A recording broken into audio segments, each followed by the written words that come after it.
పంచాయతీ ఎన్నికల్లో ఓడిన అభ్యర్థి పంచిన డబ్బులు రికవరీ చేస్తున్నారు. నల్గొండ జిల్లా నార్కట్పల్లి మండలం ఔరవాణి గ్రామంలో ఈ ఘటన సంచలనం రేపుతోంది. సర్పంచ్ అభ్యర్థిగా పోటీ చేసిన బాలరాజు ఎలాగైనా విజయం సాధించాలని టార్గెట్ తో ఓటుకు 2000 పంచారని తెలుస్తోంది. తీరా ఫలితాలు చూస్తే 400కు పైగా మెజారిటీతో ప్రత్యర్థి విజయం సాధించారు. డబ్బులు పంచినా కూడా ఘోర పరాజయం చవిచూడడంతో ఇంటింటికి తిరిగి ఇచ్చిన డబ్బును రికవరీ చేసుకుంటున్నారు బాలరాజు దంపతులు.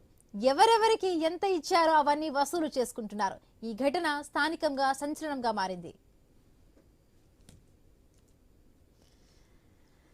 మరిన్ని పూర్తి అప్డేట్స్ మా కరెస్పాండెంట్ కిరణ్ అందిస్తారు. కిరణ్. హిమబిందు నల్గొండ జిల్లా నార్కట్పల్లి మండలం ఔరవాణి గ్రామంలో విచిత్ర ఘటన చోటు చేసుకుంది. గ్రామానికి చెందిన గ్రామంలో బాలరాజు అనేటువంటి బీఆర్ఎస్ బలపరిచినటువంటి అభ్యర్థి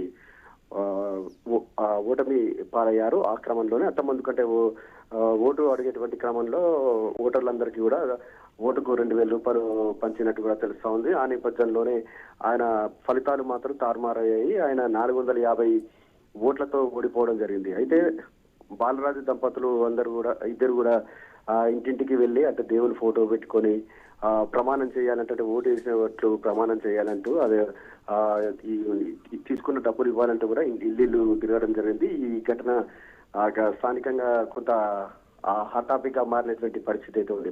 అదే 10-20 ఓట్లతో ఓడిపోతే పర్లేదు కానీ 450 ఓట్ల మెజార్టీతో ఓడిపోయారు కాబట్టి మీరెవరు తనకు ఓట్లు వేయలేదంటూ కూడా భార్యాభర్తలు ఇద్దరు కూడా డబ్బులు అడుగుతున్నటువంటి దృశ్యం అయితే స్థానికంగా కలకలం రేపుతా ఉంది.